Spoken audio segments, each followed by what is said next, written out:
오늘 하나님의 말씀은 누가복음 20장 19절에서 26절까지 말씀입니다.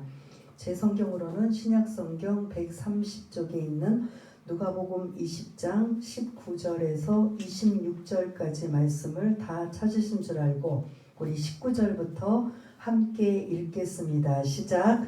서기관들과 대제사장들이 예수의 이 비유는 자기들을 가리켜 말씀하심인 줄 알고 즉시 잡고자 하되 백성을 두려워하더라. 이에 그들이 엿보다가 예수를 총독의 다스림과 권세 아래에 넘기려 하여 정탐들을 보내어 그들로 스스로 의인인 채 하며 예수의 말을 책잡게 하니 그들이 물어 이르되 선생님이여 우리가 아노니 당신은 바로 말씀하시고 가르치시며 사람을 외모로 취하지 아니하시고 오직 진리로서 하나님의 도를 가르치시나이다. 우리가 가이사에게 세를 바치는 것이 옳으니까 옳지 않으니까 하니 예수께서 그 관계를 아시고 이르시되 데나리온 하나를 내게 보이라. 누구의 형상과 글이 여기 있느냐? 대답하되 가이사의 것이니이다. 이르시되 그런즉 가이사의 것은 가이사에게 하나님의 것은 하나님께 바치라 하시니 그들이 백성 앞에서 그의 말을 능히 책잡지 못하고 그의 대답을 놀랍게 여겨 침묵하니라. 아멘. 예, 오늘 25절에 있는 말씀, 예수님이 하신 말씀, 하나님의 것은 하나님께 라는 말씀을 가지고 함께 은혜를 나누려고 합니다. 먼저 19절을 좀 띄워주시고 보시면 비유라고 나와요. 그러니까 우리가 지난주 혹시 기억들 나시나요? 무슨 말씀을 들으셨는지? 예? 포도원 농부의 비유. 더 자세하게는 포도원 어떤 농부? 악한 농부의 비유. 예. 혹시 못 들으신 분들도 있을까봐 또 그 말씀이 오늘하고도 연결이 되기 때문에 잠깐 말씀을 드리면 어떤 주인이 포도원을 만들었어요. 그 포도원을 완벽하게 만들어 놓고 먼 타국으로 떠났어요. 그 포도원을 관리할 만한 사람을 어떤 농부에게 맡깁니다. 근데 그 포도원은 그냥 그 농부가 맡아서 힘들게 어렵게 막 개척하고 하는 게 아니라 주인이 이미 완벽하게 울타리를 두르고 포도 즙자는 틀도 만들어 놓고 그리고 망대까지 완벽하게 만들어 놓고 농부에게 맡겼습니다. 그래서 내가 돌아오면 그러니까 맡길 테니까 소출의 얼마를 주기만 하면 된다. 그리고 나머지는 너희가 노력한 만큼 결실을 맺는 이러한 일이 있었습니다. 그러면 농부의 입장에서는 내 땅도 아니고 내가 갖고 오는 것도 아니고 내 포도나무도 아니에요. 근데 나에게 일임을 해서 주인이 다 맡으라고 했어요. 그럼 고마워요? 안 고마워요? 네? 고마워요. 얼마나 감사할까요? 그래서 감사한 마음으로 그 여름에 때약빛에 그냥 점지도 치고 손도 보고 또 여러 가지 농부들이 신경을 쓰다 보니까 고마움과 감사는 어느 순간 없어져 버리고 뭘로 바뀌었다? 내 걸로 바뀐 거예요. 어느 순간 포도원 주인이 이 자기에게 맡긴 것에 대한 고마움, 감사함으로 시작했던 그 일들이 시간이 지나니까 이제는 내가 노력하고 내가 포도원을 가꾼 것에 그런 비중을 두니까 이제 주인의 역할을 누가 하고 있다? 내가 하고 농부가 하고 있는 거예요. 그리고 주인이 이제 오랫동안 시간이 지난 후에 돌아와서 종들을 보내서 소출 얼마를 달라고 보내요. 그럼 줘야 돼요? 안 줘야 돼요? 임대료를 줘야지요. 맡겨놨으니까. 그런데 그 종을 때려서 벌려보내요. 이게 보통 간이 큰 농부 아니죠?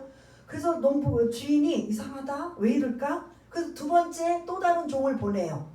근데 그 종도 막 그냥 주인을 능욕하고 때려서 보내요. 말이 돼요? 안 돼요? 그래서 우리는 무슨 심보라고 했죠? 놀부 심보? 더 나가서는 도둑놈 심보라. 그 그 세 번째 종을 또 보내요. 이거는 아닌데 내가 정당한 대가를 지금 받으려고 하는데 그 세 번째 종이 갔을 때는 줘야 돼요, 안 줘야 돼요? 근데 줬다 안 줬다? 안 주고 막 그냥 때리고 또 쫓아낸 거예요. 주인은 이상한 거예요. 이 농부가 죽으려고 환장했나? 라고 생각했으면 당장 어떻게 해야 돼요? 그 농부에게 찾아와야 돼요? 안 찾아와요? 여러분들이 또 포도원 주인이라면 어떠실 것 같아요? 찾아와서 어떻게 해요? 콩구녕을 내죠. 뭐 어떤 식으로라도 종을 3번이나 보냈는데 그 종 셋을 다 그냥 보낸 것도 아니고 막 때리고 능욕하고 막 던져버리고 이런 상황이에요. 이거는 결국은 누구를 능욕하는 거예요? 주인을 능욕하는, 모욕하는 일이란 말이에요. 그러면 여기서 우리나라 이제 지난주도 말씀드린 것처럼 우리나라는 몇 번은 참아요? 3번은 참아요. 근데 지금 3번째란 말이에요. 그러면 이제 주인이 나서야 되잖아요. 근데 이번에는 누구를 보내냐? 아들을 보내요. 내 아들, 내 상속자 내 아들을 보내면 내 아들이 주인하고 똑같은 동급이니까 그래도 아들을 보내면 이 농부가 그 종들을 보낸 것 같지는 않겠지라고 해서 아들을 보냈는데 어라? 이 아들을 보내자마자 농부들이 그 아들을 보자마자 뭔 생각하냐면 저 아들을 죽이면 이제 완벽하게 저 포도원은 누구 거다? 내 거다. 맞아요, 틀려요, 여러분 생각에? 네? 근데 우리가 그렇게 산다니까요. 그것도 여러분이 들으면 이해가 안 되실 텐데 아무튼 아들 예수님을 보내셨는데 그 농부들이 어떻게 했다? 죽인 거예요. 근데 그 농부들의 생각은 우리가 이렇게 잔인하게 못되게 해도 하나님은 뭐 하신다? 가만 놔두신다는 거예요. 우리가 죄를 짓고 우리가 범죄하고 우리가 하나님 뜻대로 안 살아도 벌 안 받네? 잘못한 거 막 징계 안 받네? 우리 처음에 약간 두려우면 이거 하나님 무서워서 이거 어떡하지? 근데 살짝 잘못했는데 아무런 일 안 나.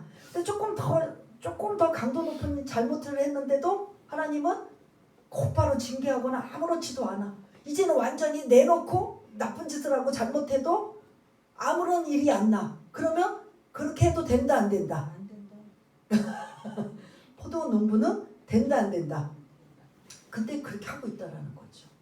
주인이 이렇게 막 종들을 막 이렇게 했는데도 안 나타나. 그러면 이들의 생각이 뭐냐면 주인은 타국에 가서 무슨 일이 생겼다. 죽었을 것이고 무슨 병고가 있을 것이다. 그래서 누구만 죽이면 없으면 우리 것이 된다? 아들 상속자만 없으면 우리 것이 된다라고 생각해서 아주 당돌하게 아주 그냥 겁도 없이 그 아들을 어떻게 했다? 죽였다는 거예요. 그냥 이때는 이제 누가 나서요? 주인이 나서는 거죠. 주인이 나서서 그들에게 진멸하고 그들이 가지고 있는 포도원을 뭐 했다? 뺏은 거예요. 그래서 쫓겨난 거죠, 완전히.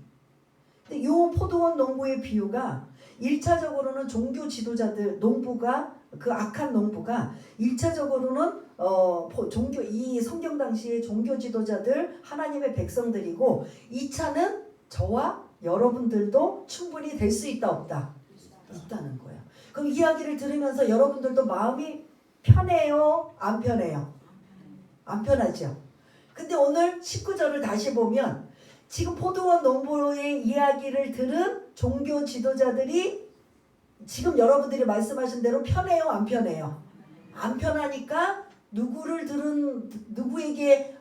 들으라고 한 말씀이다라고 지금 해요. 그 찔림을 받았어요? 안 받았어요? 받았으면 어떻게 해야 돼요? 내가 이렇게 살면 안 되지. 그래, 이렇게 지금이라도 정신을 차려야지, 돌이켜야지 해야 되는데 어떻게 한다? 저 소리를 듣기 싫어서 아예 안 들었으면 좋겠다. 그럼 그걸 뭐 해야 돼? 예수님을 죽이는 거죠. 그래서 또 다른 예수님을 어떤 식으로라도 잡아서 죽이는 데까지 가는 방법을 이들이 이제 머리를 맞대는 거야. 야, 종교 지도자들, 이 책임자들, 다 이리 와봐. 그 머리를 지금 맞대고 있어요. 머리를 맞대고 자, 저 예수를 잡아야 돼. 어떤 식으로도 잡아야 되는데 어떻게 잡을까? 우리 지금 무슨 빌미를 잡아야 되잖아. 무슨 핑계거리를 좀 잡아서 그냥 빠져나가지 못하도록 요렇게도 저렇게도 못 빠져나가도록 완벽한 시나리오를 짜자. 그래서 그들이 지금 막 머리를 맞대고 어떤 게 좋을까? 이게 좋을까? 저게 좋을까? 머리를 맞대는 거예요. 그래서 이 지금 19절에 보면은 종교 지도자들 누가 지금 등장해요? 서기관과 대제사장. 이들이 지금 예수님 앞에 자기 들으라고 한 소리라고 지금 찔림을 받으니까 두 번째 예수님을 공격하고 그 함정에 빠뜨리기 위해서는 이들이 또 나서면 안 되니까 또 다른 마가복음 같은 경우에는 이들이 어떻게 하냐면 사람을 또 이제 구하는 거예요. 그래서 거기 마가복음 같은 경우에는 그 바리새인과 헤롯 땅이라고 나와요. 바리새인, 헤롯 땅. 그럼 바리새인은 하나님의 말씀대로 살겠다. 이제 완전히 변질이 됐지만 의도는 율법대로 살겠다, 말씀대로 살겠다고 하는 경건주의자들이에요. 헤롯 땅은 뭐냐면 말 그대로 헤롯 그 총독 아니 헤롯 그 대왕 그 친로마예요. 바리새인은 반로마예요. 그럼 반로마와 친로마 세력끼리 서로 친할까요? 안 친할까요? 여당과 야당이 친할까요? 안 친할까요? 예? 근데 결정적이고 자기네들이 유리할 때는 여당과 야당이 뭐 하고 있어요? 우리나라 정치판도. 예? 뭐예요? 예? 뭐 하고 있어요? 말씀 좀 해보세요, 남자분들. 단합해. 그렇죠. 지금 이렇게 단합하는 거예요.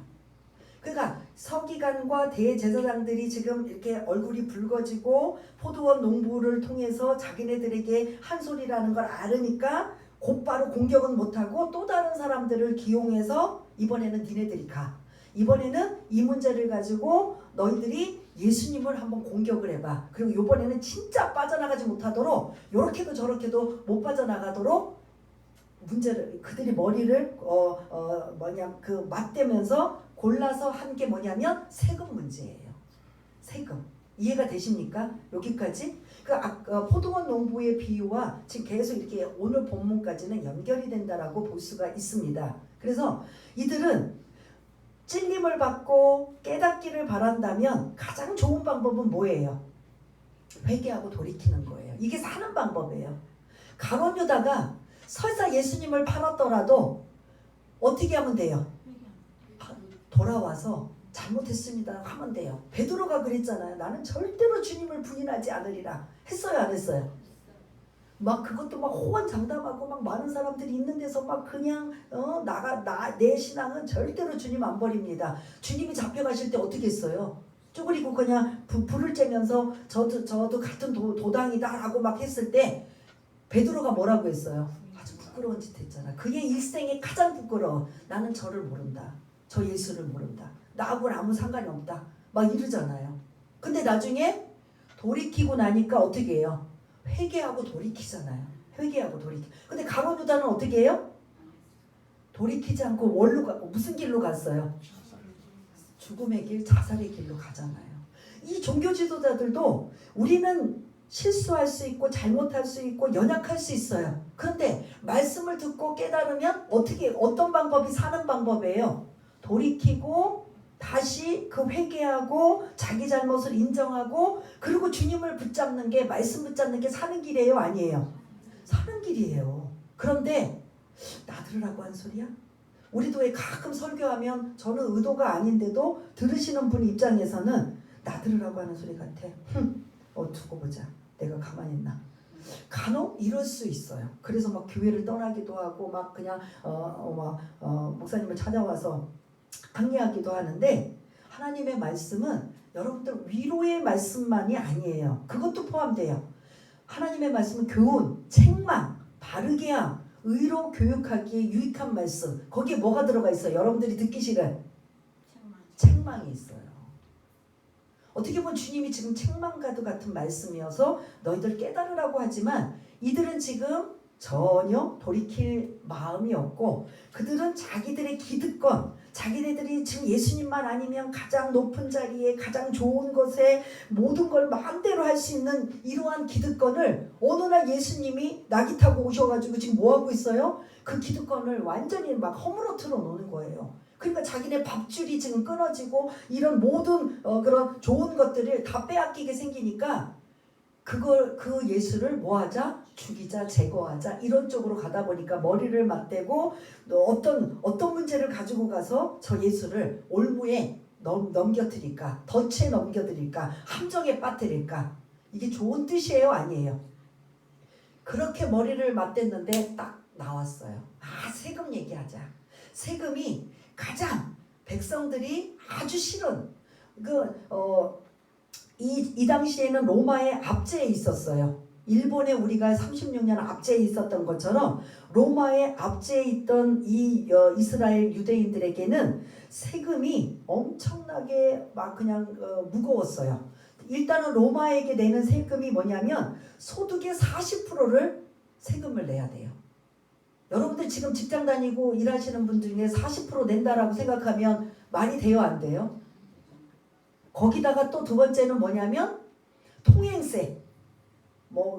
지금으로 말하면 이제 자동차, 그때는 이제 마차나 뭐 여러 가지 수레나 뭐 낙타나 뭐 지나가면 통행세, 이걸 다 누가 걷었어요? 세리들이 거둔 거예요. 그러니까 세리들이 이뻐요, 미워요? 완전 매국노지요. 그것뿐만 아니라 14세부터 65세까지는 인도세, 사람 한 명당 세금을 내야 돼요. 그러니 소득의 40%를 내. 또 두 번째로는 뭐 어디 길만 지나가면 통행세 내라고 해. 그리고 정기적으로 14세 이후부터는 무슨 세? 인도세. 사람 한 명당. 그러면 이 2000년 전에 우리도 뭐 몇백 년 아니라 뭐 근 5, 60년 전, 100년 전만 해도 우리 가족들의 단위가 지금처럼 안 낳거나 한두 명이었어요? 그때 여러분들 지금 부모님 세대나 그 어르신 세대는 보통 가족이 몇 명으로 구성이 돼요? 예? 기본은 7, 8, 뭐 예를 들어 좀 많게 10명 치자면 유대인들도 마찬가지예요. 그러면 10명 중에 어느 정도 성장한 자녀들이 14세부터 이상이 된다. 그러면 인도세가 몇 명을 내야 돼요? 10명을 내야 돼요. 세금을. 이걸 다 어디다? 국가에다, 내 나라에다 내는 것도 아니고 어디다가? 로마에다가 바치는 거야. 근데 그러면 인도세는 또 뭐냐? 얼만큼 내냐? 데나리온 이제 나오는데요. 데나리온이라는 동전이에요. 데나리온은 하루 노동자의 품삯이에요. 그러면 작을 수도 있지만 없는 사람에게는 이게 큰 돈이에요, 아니에요? 지금 우리가 하루 노동자의 품삯이 어느 정도 될까요? 예? 15만 원? 30만 원? 20만 원? 최저임금 10만 원. 10만 원? 20만 원.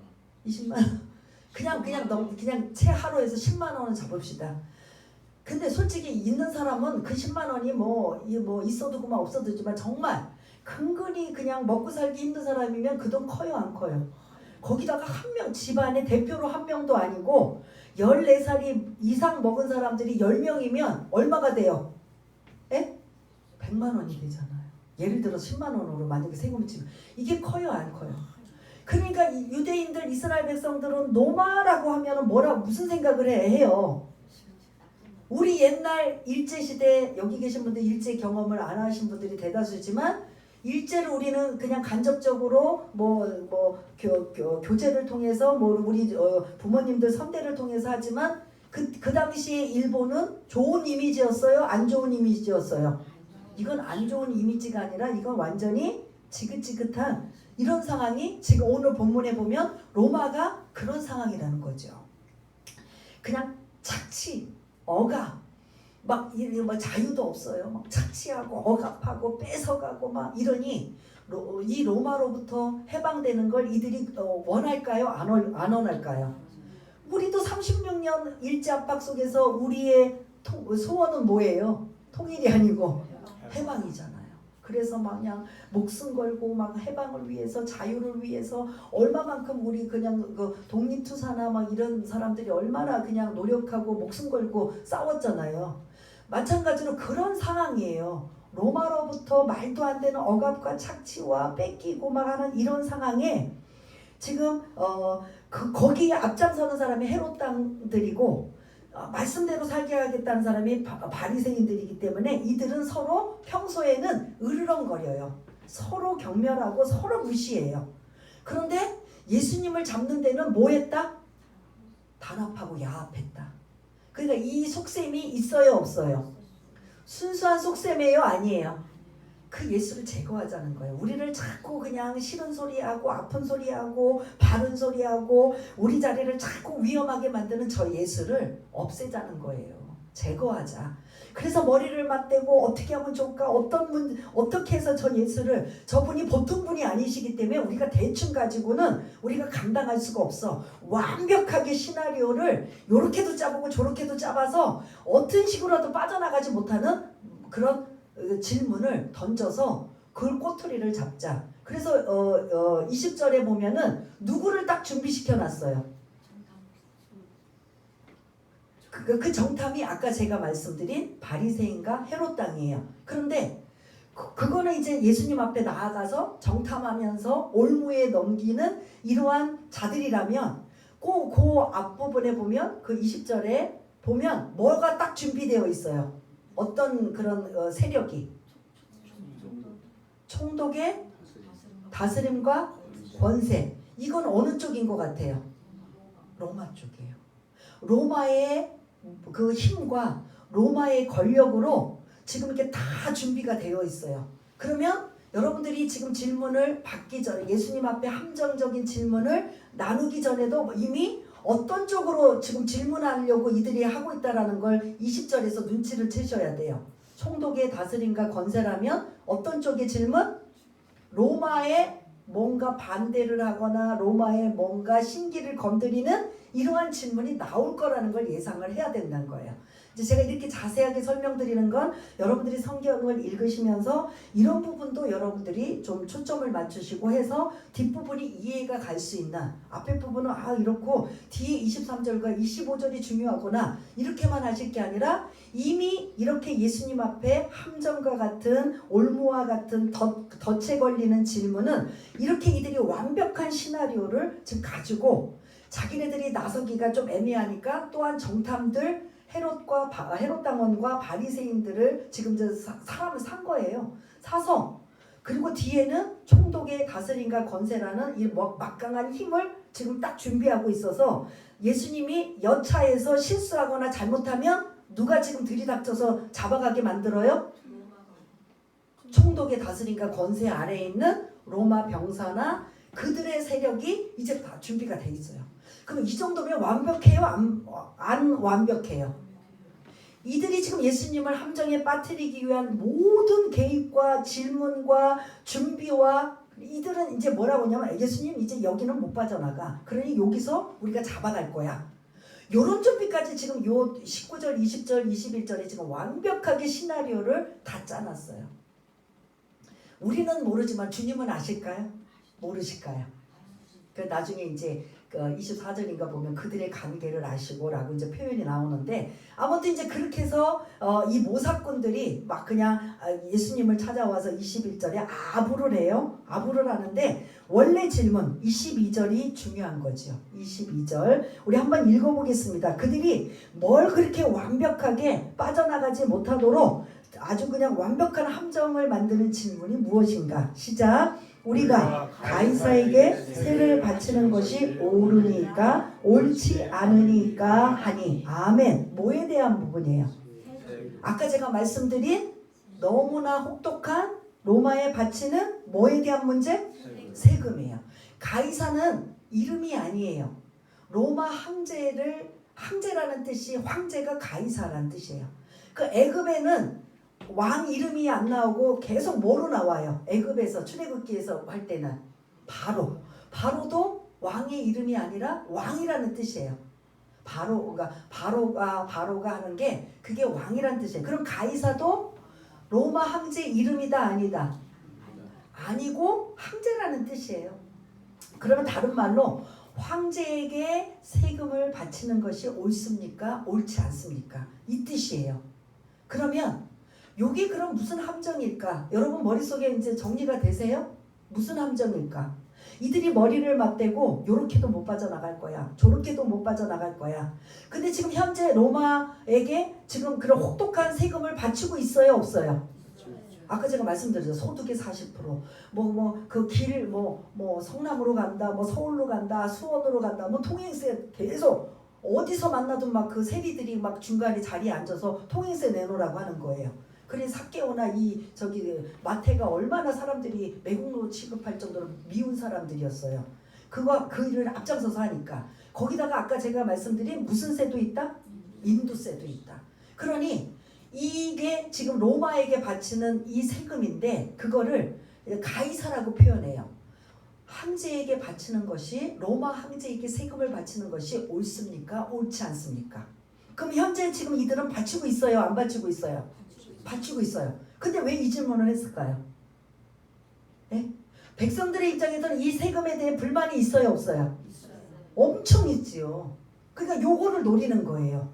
어떻게 말하느냐에 따라 예수님이 요렇게도 묶어갈 수도 있고 요렇게도 엮을 수가 있는 거예요. 그리고 어떤 식으로 말하면 이제 그 총독의 권세 아래 있는 병사들이나 누군가 형사들이나 지금 식으로 말하면 어떤 식으로 말을 잘못하면 그거 가지고 그냥 확 낚아채서 그거를 몰고 가서 결국은 예수님을 제거하려는 이러한 나쁜 의도의 질문이 이게 지금 22절에 있는 질문인 걸 볼 수가 있습니다. 그래서 요게 이제 그들의 어떻게 빠져나가지 못하는 거냐면 백성들의 입장에서 이 로마에게 세금 바치는 게 항상 뭐였다고요? 그 불만이었기 때문에 그 백성들의 입장에서 안 되지. 로마에게 세금을 바치면 안 되지 라고 예수님이 대답하시면 누가 반기를 들을까요? 로마의 반기를 드는 거죠. 그러면 반역죄로 들어가는 거예요. 반역죄. 그럼 반대로 백성들이 그 세금에 대해 늘 불평하고 그냥 죽겠다 하면서 어떻게든 이 로마로부터 해방이 돼야지라고 해서 우리는 어떻게든 세금을 내면 안 돼. 그래서 내지 말라고 그러면 백성들의 입장에서는 그 호응을 하지만 그 로마의 입장에서 반역죄로 끌려가고 근데 반대로 몸을 사려서 세금을 내라. 로마에게 세금을 내라. 지금 압제당하고 지금 소속되어 있으니 내라라고 하면 누가 반기를 들어요? 백성들이 반기를 들고 이제 지금까지는 예수님을 추종하고 예수님을 따르고 예수님과 지금 함께하는 자들이기 때문에 지금 종교 지도자들이 그냥 예수님을 그냥 강제로 납치를 해서 막 이렇게 할 수도 있지만 뭐가 두려워서 지금 예수님을 못 잡고 있느냐면 백성들이 늘 누구 편에 있어요? 예수님 편에 있기 때문에 못 건드는 거예요.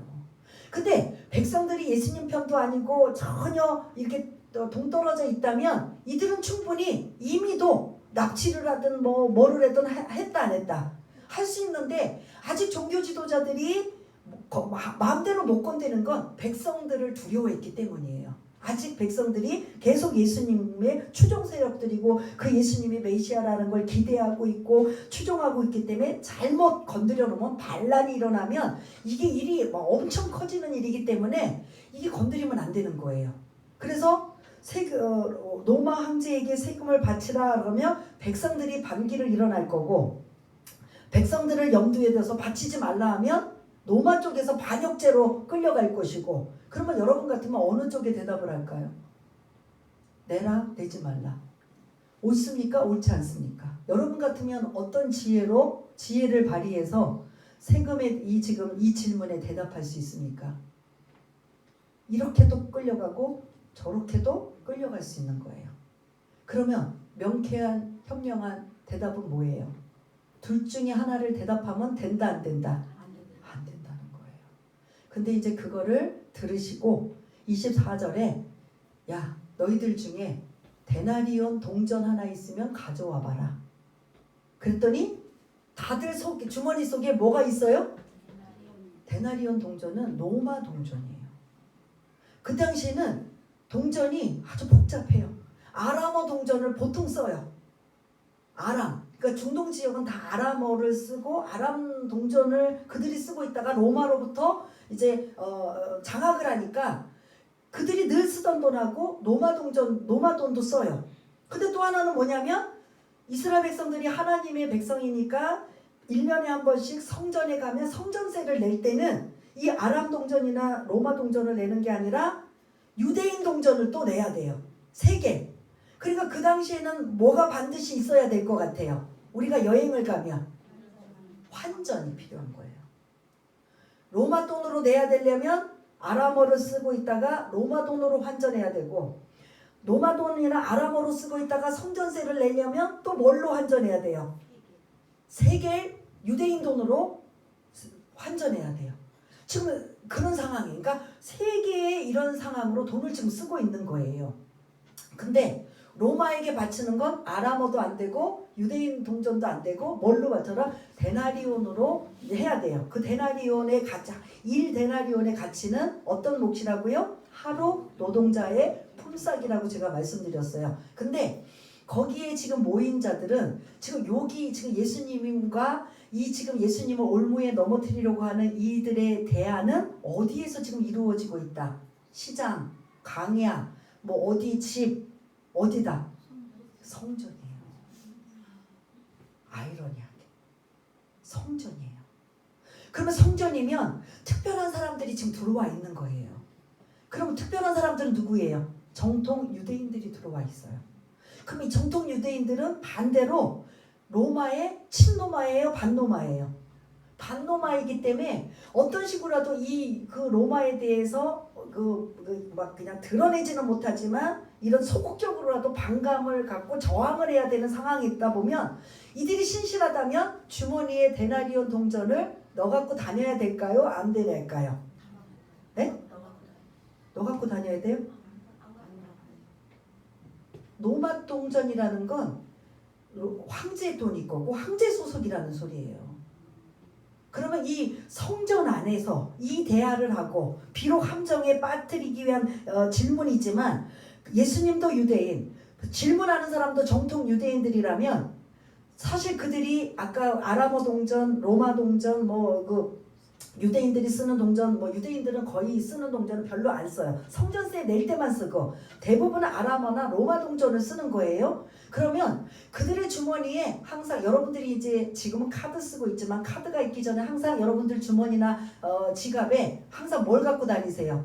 돈을 갖고 다니시잖아요. 근데 이들도 카드가 없으니까 뭐가 필요하면 하여튼 돈은 갖고 다니겠죠? 근데 아이러니하게도 그들을 반감하고 그들을 미워하고 노마를 적대시하면서도 주머니에는 무슨 동전을 가지고 다닌다?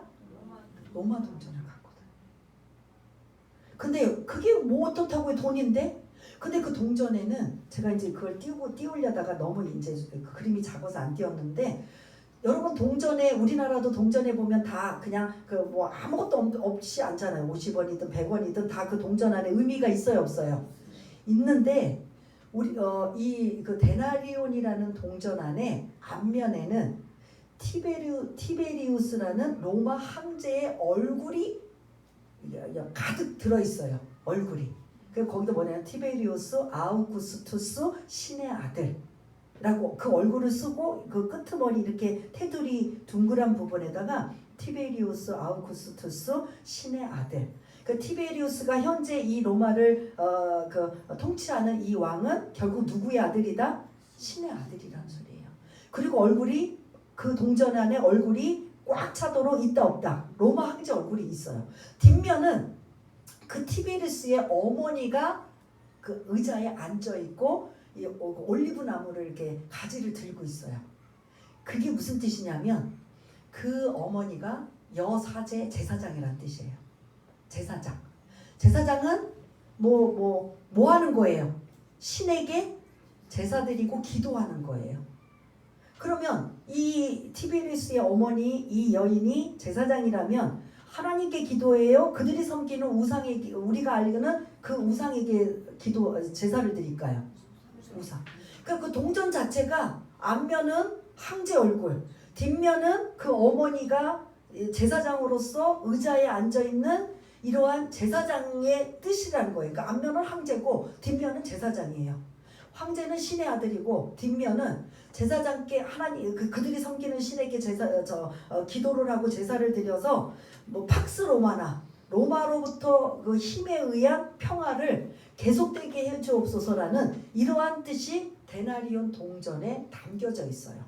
주님이 가이사에게 세금을 내는 것이 옳습니까? 옳지 않습니까? 이 질문 하나에 24절에 보니까 그걸 이제 여러분들이 기억하시면서 24절 한번 읽겠습니다. 시작. 데나리온 하나를 내게 보이라. 누구의 형상과 글이 여기 있느냐? 대답하되 가이사의 것이니이다. 지금 제가 말씀드린 게 이거예요. 데나리온 하나 가져와라. 그랬더니 뭐 시간도 안 걸려요. 그냥 주머니에서 각자 가지고 있는 데나리온 동전을 어떻게 했다? 꺼내서 주님께 드려요. 그럼 주님이 이제 그 동전을, 그럼 주님은 이 데나리온 동전을 갖고 계신다는 거야? 안 갖고 계신다는 거야? 안 갖고 계신다는 거죠. 그 동전을 딱 보여주면서 앞면, 이제 제가 조금 이렇게 각색을 하면, 야, 동전 앞면에 뭐가 있냐? 뭐가 있었죠? 로마 황제 얼굴이 있습니다. 그게 신의 아들이라는 겁니다. 거기다 그렇게 써 있으니까. 그럼 뒷면은 뭐가 있냐? 그 황제의 어머니가 있습니다. 그는 사제라고 써 있습니다. 제사장이라고 써 있습니다. 누구의 형상과 누구의 글이냐? 그러면 우리는 이방인이니까 도대체 이게 무슨 말이야? 무슨 뜻이야? 라고 하지만 유대인들은 형상 하면 떠오르는 게 있을까요? 없을까요? 주님이 딱 힌트를 줘요. 이 동전에 누구의 형상과 글이 써 있느냐? 라고 하면 황제의 얼굴과 그렇게 써 있지만 형상이라는 단어가 딱 걸리면 제대로 된 사람이라면 뭐가 떠올릴까요? 유대인들은요, 다른 건 몰라도 창세기, 출애굽기, 레위기, 신명기, 민수기를 뭐라고 하죠? 모세 오경이라고 해요. 이 오경은 저렇게 아기 때부터 어머니가, 그래서 유대인 출신이 중요하다는 거예요. 남자는 이방인이어도 괜찮아요. 유대인으로 인정받는 게. 어머니만큼, 여자만큼은 유대인이어야 돼요. 왜냐? 어렸을 때부터 젖을 묵히면서 계속 누구랑 같이 있어요. 품을 떠나기 전까지 누구랑 같이 있어요. 어머니가 있으면 어머니의 영향을 받아요, 안 받아요? 하나님께서 그 어머니에게 뭘 하냐면, 그때는 이렇게 교육이나 뭐 매스컴이나 없으니까 계속, 우리도 옛날에 여러분들 어린 시절에 부모님 옆에서 보면 우리는 이런 모세오경은 안 들었지만 여러분들이 어렸을 때, 내가 아기였을 때 엄마 품에서 무슨 얘기 들은 것 같아요. 이 기억들 나세요? 자세히는 몰라도 그냥 엄마가 아무 얘기도 안 하고 젖만 먹이고 그냥 옆에 있었어요? 옛날 얘기. 우리는 주로 옛날 얘기잖아요. 별의별 얘기들을 하는데 결국은 옛날 얘기. 근데 기억나요, 안 나요? 네? 대충 나요, 안 나요? 그러니까 여러분들이 또 어른이 되시고 부모가 되면 그 비슷한 얘기 또 해요, 안 해요? 하잖아요. 유대인들의 어머니들은 자식을 젖을 먹이고 품에 있을 때마다 그런 옛날 얘기, 이게 아니라 모세오경을 계속, 태초에 하나님이 천지를 창조하셨어. 하나님은 이렇게 6일 동안 이 모든 것들을 하시고 이렇게 인간을 만드시고 우리에게 다 천지기로 맡겨주셨어. 그리고 모세 이야기를 해주시고 아브라함 이야기를 해주시고, 계속 아이들이 어렸을 때부터 뭐를 자꾸 접근한다? 이게 교육인 거예요. 그래서 그 성경에 대한 이야기를 계속 얘기를 해줘요. 그냥 계속. 그게 또 하나님의 명령이었고. 그러면 이 아이들은 들을 때는 그냥 듣는지 안 듣는지 놀면서 해도 계속 들으면, 그리고 그들이, 부모님들이 저녁에 밥 먹고 곧바로 안 자고 시간이 많이 남으니까 그들이 무슨 얘기 하겠어요? 출세 얘기, 성공 얘기, 이런 얘기 할 것 같아요? 2000년 전에, 아니면 그 이전에 3000년 전에 무슨 얘기 할 것 같아요? 다 성경 얘기. 이들만은 특별히 성경 얘기예요. 하나님은 우리 조상에게 애굽에서 어떻게 인도하셨는지 이렇게 인도하셨어. 출애굽기에 대한 얘기. 강야에서 어떻게 하나님이 우리 조상들에게 이렇게 하셨어. 이거를 그냥 귀가 딱지가 듣도록 아는 거예요. 그러면 이 아이들은 나중에 이런 성경책이나 교재를 안 봐도 안다, 모른다. 이 정도가 모세오경이고, 가장 먼저는 창세기, 출애굽기, 레위기, 신명기, 민수기가 모세오경이면 어느 거를 더 많이 알 수 있을까요? 창세기인 거죠. 창세기에서도 몇 장이 가장 많이 알까요? 자, 우리가 왜 여러분들 성경 읽다가 다시 반복해도 어디부터 읽어요? 지, 창세기부터 읽죠. 또 중간에 또 포기하다가 한참 쉬다가 나 이제부터 정신 차려서 교회에서도 또 지금 통독하라고 했으니까 다시 읽어야지 하면 다시 어디부터 읽어요? 그럼 창세기만큼은 안다 모른다. 근데 창세기 1장 27절에 보면 하나님이 자기 형상 곧 하나님의 형상대로 사람을 어떻게 했다? 지으셨다. 거기에 뭐가 지금 오늘 본문하고 딱 떠오를까요? 누구의 형상? 하나님의. 우리가 만들어진 게 이방인이든 안 믿는 자든 믿는 자든 하나님이 모든 인간을 그 우리 인류의 시조 아담, 이 아담이라는 게 사람이란 뜻이에요. 이름보다는 그 아담의 믿는 자들 안 믿는 자들 다 후손이에요, 아니에요? 그 조상이 아담이란 말이에요. 근데 그 아담을 누가 만드신 거예요? 하나님이 안 만드시면 세상에 뭐 하나님이 있기는 뭐가 있어 막 나는 하나님 안 믿어 막 하지만 결국 근원으로 거슬러 올라가면 그들조차도 다 누구의 후손이에요? 아담의 후손이고 아담은 누가 만드신 거예요? 하나님이 만드신 거예요. 근데 인간을 만드신 건 그냥 흙으로도 만드셨지만 어떤 뭐 단어가 딱 떠올라요? 하나님의 형상대로 우리 인간을 사람을 지으셨다. 이게 떠오르 우리는 막 이렇게 설명을 드려야 되지만 유대인들은 키가 따갑게 들었던 이들이 얘들아 이 동전에 누구의 형상과 글이 있느냐라고 하면 실제로 황제의 얼굴이 있고 뭐 이러지만 그냥 그 질문 속의 형상이라 그러면 딱 알아차려야 될까요? 안 차려야 될까요? 형상? 어디서 많이 듣던 얘기인데 지금 어디서 들은 거죠? 지금 제가 부연 설명한 게 창세기 1장 27절에 뭐 하실 때? 사람을 만드실 때 하나님의 형상대로 지음받은 형상이라는 단어가 나와요. 그러면 예수님은 그러한 것들 다 염두에 두고 질문하셨을까요? 아니면 우리처럼 아무 생각 없이 누구의 형상과 글이 있느냐라고 질문하셨을까요? 다 사실은 깊은 뜻이 있었을 거예요. 제가 이제 그거 가지고 일주일간 또 묵상을 하는 거예요. 지난주에는 포도원 농부에 대해서 그 전주에 묵상한다면 이번 주에는 이거 가지고 이제 저는 또 나름대로 묵상을 하는 거예요. 누구의 형상과 누구의 글이 써 있느냐라고 할 때 안 믿는 사람 같으면 모르고 또 이렇게 설명을 들어야 되지만 믿는 사람이고 그들이 평생 말씀을 배우고 듣고 읽었던 이들에게는 주님이 이렇게 툭 던지면 이 형상이란 단어를 알아차려야 돼요? 안 알아차려야 돼요? 형상은 창세기 1장 27절에 있는 말씀이고 거기뿐만 아니라 그 뒤에 뭐 많이 파생되어서 한 말씀들이네 라고 이들이 생각해요, 안 해요? 해야 되는 게 맞는 거죠. 그러니까 뭔가 하나 주님이 그거에 대한 사인을 슬쩍 던져주는 거예요. 이 형상이. 그러면 로마 황제의 얼굴을 담겨져 있는 이 데나리온 동전에는 결국은 거슬러 올라가면 누구 것이에요? 하나님 것이라는 소리예요. 이거를 지금 이제 주님이 말씀하시고자 하는 의도가 담겨져 있어요. 야, 가이사에게 세금을 바치는 게 옳습니까? 옳지 않습니까?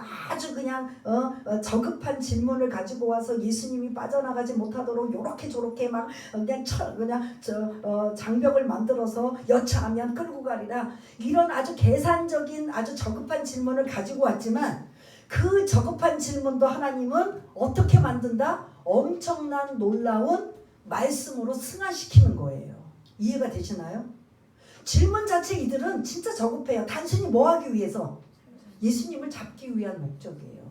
요거는 빠져나갈 수가 없어. 그러니 바쳐라, 바치지 말라. 이게 다 걸려요, 안 걸려요? 다 지금까지 들어보면. 그러니까 요 중에 하나는 대답하지 않을까. 그래서 요걸 딱 각본을 짜고 왔는데 주님이 이제는 우리가 생각지도 못하는 우리를 막 헤집는 막 심령을 막 파는 말씀을 하시는 거야. 이 동전에 누구의 형상과 누구의 글이 있느냐. 그럼 로마 황제의 얼굴과 형상과 로마 황제가 신의 아들이라는 게 지금 있습니다. 라고 그대로만 대답하지만 그들이 누구예요? 이방인이에요? 하나님을 잘 섬긴다고 하는 특별한 부류들란 말이에요. 그러면 그 말이 자기네 입으로 나와야 돼요? 안 나와야 돼요? 로마 황제의 얼굴이 있습니다. 그가 신의 아들이라고 합니다. 이게 자기 입으로 그들의 입으로 할 것 같아요? 안 할 것 같아요? 여기서는 못하는 거죠.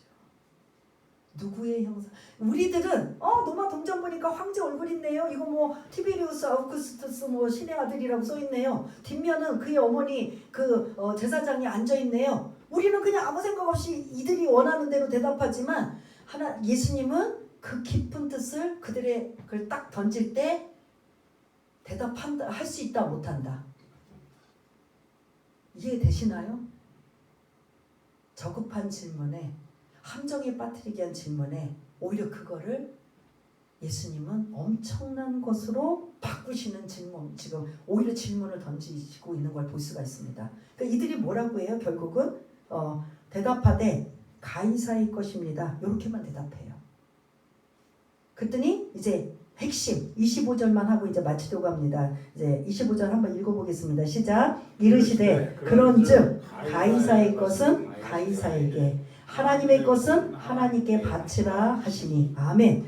여기에 우리 이제 번역하면서 하나 빠졌어요. 헬라어 성경에 카이라는 접속사가 하나 빠졌어요. 그러면 이게 그냥 가이사의 것은 가이사에게 하나님의 것은 하나님께 바쳐라 라면 구분을 시키는 거로 보여요, 안 보여요?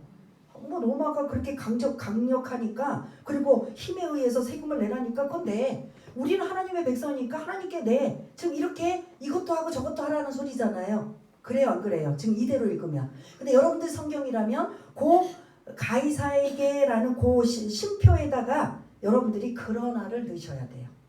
카이라는 헬라어 단어 접속사를 넣어서 그러면 해석이 틀려요. 제가 두 가지 요 원래 거 가이사의 것은 가이사에게 하나님의 것은 하나님께 바쳐라 그러면 여기도 하고 여기도 하라는 소리로 들려요, 안 들려요? 근데 여기다가 이제 그러나를 넣으면 가이사의 것은 가이사에게 그러나 하나님의 것은 하나님께 바쳐라. 그러면 좀 내용 의미가 다를까요? 같을까요? 너의 진정한 주인이 누구냐? 무서워서 두려워서 강압에 의해 그리고 로마가 너무 큰 강적이거든요. 태산과 같은 강적이거든요. 세상의 기준으로 볼 때. 그렇다면 그게 두렵고 그게 무서우면 가이사에게 세금을 내라. 그러나 진짜 하나님이 우리의 형상을 하나님의 형상대로 우리를 지음받아서 우리를 창조하신 분이고 우리가 그분의 청지기의 역할이라면 어떻게 하라? 하나님께 바쳐라. 너희들이 선택해라. 그러면 원래 그들이 원했던 답이 나와요, 안 나와요? 오히려 자기네들의 폐부를 찌르는 말씀이에요. 아이씨 이거 갖고 함정에 빠뜨려서 어떡하든지 몰아가서 여기는 이제 요번에는 확실히 잡을 거다 라는 이러한 마음으로 예수님 앞에 나왔는데 주님의 말씀을 들으니까 자기네 마음을 어떻게 해요? 후벼 파는 말씀이에요. 너희들의 진정 주인은 누구냐? 너희들은 누구 것이냐? 이거예요. 누구 것이에요? 하나님 거예요. 농부가 그렇게 종들을 쫓아내고 내보내고 아들까지 죽였지만 원래 포도원은 누구 거예요? 주인 거예요. 다시 그걸로 거슬러 가면 연결이 되는 거예요. 너희들이 가이사가 주인이라고 생각하고 그 가이사의 그 큰 그런 그 힘이 두려우면 가이사에게 바쳐. 근데 너희들이 원래는 누구냐? 하나님의 자녀고 하나님 거 아니냐? 그러면 원래 너희들이 해야 될 건 뭐를 해야 되냐? 하나님께 바쳐라. 왜 자꾸 이쪽에 신경 쓰느냐? 너희들은 하나님 백성 아니야? 이방인들이라면 이 질문이 대답이 다를 수도 있겠지요. 그러나 이들의 지금 질문한 사람과 예수님이 그들을 향해 말씀하시는 이 대상들은 다 누구예요? 정통 유대인들이에요. 지도자들이에요. 근데 이제 와서 이렇게 쓰잘데없는 질문을 지금 하고 있는 거예요. 뭐 하기 위해서? 그런데 주님의 말씀에 오히려 이들은 뭐 해야 돼요? 깨갱거려야 되는 거예요. 이해가 되십니까? 오히려 자기네들이 이게 아닌데 이렇게 될 건 생각도 못했는데 우린 단순하게 잡으려고 했던 이 질문이 오히려 우리를 향해 하살이 뭐 했다? 예수님을 향한 하살이 뭘로 했다? 자기들을 향하여 찌르는 말씀인 거예요. 너희들 유대인들 맞아? 너희들 하나님 백성들 맞아? 너희들 진짜 하나님 섬기는 자들 맞아? 너희들 정말 특히 여기서는 하나님의 그 백성들을 이끄는 지도자들 맞아? 어떻게 이런 질문을 가지고 왔어? 그렇다면 너희들이 이 정도의 질문을 가지고 왔다면 너희들은 형편없다라는 소리예요. 이 질문 자체도. 가이사가 두려워? 가이사가 무서워? 가이사에게 충성하고 싶어? 그럼 거기다 해. 근데 원래는 우리는 누구 것이에요? 하나님 것이면 하나님께 초점을 맞추고 하나님께 집중하고 하나님을 두려워하고 하나님을 경외하는 게 맞는 거 아니야? 이게 지금 요 안에 담겨져 있어서 요걸 깨달으면 지금도 여러분들도 들으면서 마음이 가벼워요? 무거워요? 결국은 누구를 향한 말씀이에요? 우리를 향한 말씀이에요. 다시 정리 이제 마무리하겠습니다. 포도원 농부는 자기 거예요? 아니에요? 지금 똑같은 상황이에요. 농부가 이제 나중에 시간이 지나니까 내 걸로 지금 다 하는 거야. 생명 누구 거? 여러분들의 생명 누구 거예요? 내 거지요. 예? 한번 해보세요. 누구 거예요? 여러분 생명. 예? 생명 누구 거예요? 속으로 내 거지 뭐. 여러분들의 시간, 여러분들의 재능 다 누구 거예요? 내 거지. 여러분들의 재물, 내가 노력해서 버는 건데 내 거지. 맞아요, 틀려요? 그러면 가이사 거예요. 가이사는 가이사에게.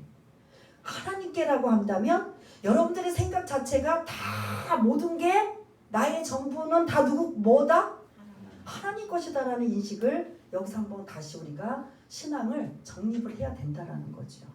그래야 드려도 헌신해도 하나님 앞에 쓰임받아도 당연하다고 생각하는데 그걸 잊어버리고 농부 같으면 내 거 나가니까 아깝네. 내 시간 버리니까 아깝네. 내 재능 나가니까 뭐 하니까 이게 다 손해보는 것 같고 아까운 것 같은 거예요.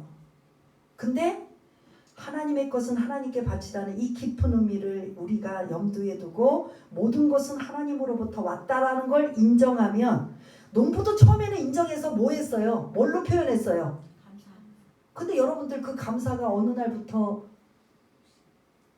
나와요? 안 나와요? 내 거 내놔.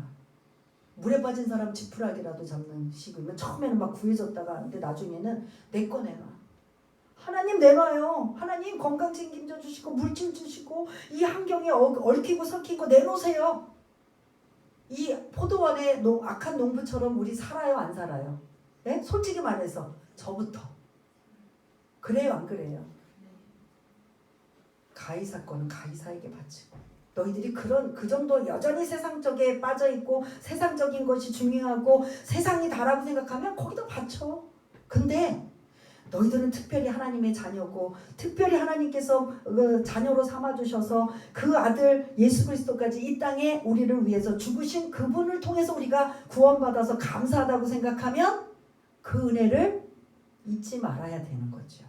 근데 그 은혜가 우린 자꾸 잊어버려요? 안 잊어버려요? 잊어버려요. 농부처럼 처음에 얼마나 고마웠겠어요. 막 주인님 감사합니다. 잘 가꿔서 소출도 드리고요. 아주 그냥 잘하겠습니다. 받을 때 그렇게 했을까요? 안 했을까요? 이 모든 아주 최적의 조건을 다해서 그냥 공짜로 주고 나중에 거기서 열매 맺는 소출이 얼마만 달라고 한 거니까 얼마나 고마워요. 근데 이게 시간이 지나니까 다 뭐다? 그 소출 주기도 아까운 거예요. 다 내 거야. 이건 무슨 심보? 죄송하지만 저도 여러분도 도둑놈 심보고 놀부 심보인 거예요. 오늘 처음 오셨거나 오래간만에 오신 분들 너무 무거운 짓을 했는데 이게 순서니까 뭐 일부러 제가 꼭 이걸 뽑아서 여러분들 들으라고 한 게 아니라 순서에 의해서 예수님은 지금 뭐 하러 가신다? 죽으시러 가시는 거예요. 그러면서 우리에게 진정 우리가 하나님을 섬기는 자세 신앙은 어떻게 해야 되는가? 결론 하나만 이제 드리고 가세요. 저와 여러분들의 생명과 모든 것에 엄밀히 말하자면 누구 거예요? 여러분들 입술로 한번 고백하시기 바랍니다. 하나님 거예요. 근데 이제 나중에 시간이 지나니까 다 뭘로 바뀌었다? 내 걸로 바뀐 거예요. 그걸 잊지 마시길 바라겠습니다. 나머지는 여러분 몫이에요. 여러분들이 어떻게 지금까지 하시던 다르게 하시던 그건 여러분의 몫이에요. 그러나 오늘 말씀의 핵심은 이 말씀이다라는 걸 기억하시고 우리 한번 잠시 이 말씀 붙잡고 한번 기도하는 시간을 갖겠습니다. 할렐루야. 사랑이 많으신 하나님 아버지, 이 말씀이 우리가 계속 들어볼 때는 나하고 상관없다고 생각했지만 그 말씀의 적용과 결론을 생각하면 나에게 주시는 말씀이고 우리에게 주시는 말씀인 걸 듣다가 마음이 무거워지고 나는 지금까지 신앙생활을 어떻게 했는가, 나는 하나님을 어떻게 섬겼는가, 포도원 농부처럼 살고 있지 않았을까. 처음에는 구원받아서 눈물 흘리고 콧물 흘리고 감사와 감격과 은혜가 넘쳐나서 어떻게 하면 하나님 뜻대로 살아볼까 이렇게 저렇게 생각하다가 시간이 지나면서 아버지 잘못하고 죄 짓는 것도 이제는 두렵지도 않고 의식하지도 않고 살고 있는 우리들 모습, 이제는 그거 시간이 지나서 내 소유는 다 내 거, 내 생명은 다 내 거, 내 시간도 내 모든 것도 다 내 것이라고 생각하는 이 농부와 같은 생각이 우리들의 모습은 아닌지 한번 돌아보아 다시 한번 우리의 신앙을 점검하고 모든 것은 하나님께로부터 왔습니다 고백하며 다시 한번 하나님을 경외하며 하나님을 두려워하며 하나님 말씀대로 살아가기를 다시 한번 결심하고 다짐한다면 성령님께서 우리를 도와주시고 은혜를 내려주셔서 우리가 그렇게 살아갈 수 있는 하나님이 기뻐하시는 그런 믿음의 사람들 다 될 수 있도록 주님 도와주시옵소서. 하나님 아버지, 오늘 이 말씀이 1차적으로는 종교 지도자들을 향한 말씀이지만 사실 우리를 향한 말씀입니다. 포도원 주인이 모든 것들을 맡길 때 그 감사와 감격은 정말 막 말로 형용할 수 있는 고마움이 어느 순간부터 이제 완전히 퇴색되고 변질돼서 내 걸로 생각하고 망각하는 이러한 말도 안 되는 상황이 이 농부뿐만 아니라 그 농부가 우리들의 모습이라는 걸 잊지 않고 지금부터라도 다시 한번 구원의 은혜와 구원의 그 감격을 다시 시작하게 하시고 그리고 우리의 신앙을 다시 한번 돌아보아 하나님이 기뻐하시는 믿음의 사람들 다 될 수 있도록 주님 도와주옵소서. 모든 것 감사드리오며 사랑이 많으신 예수님 이름으로 기도드리옵나이다. 아멘.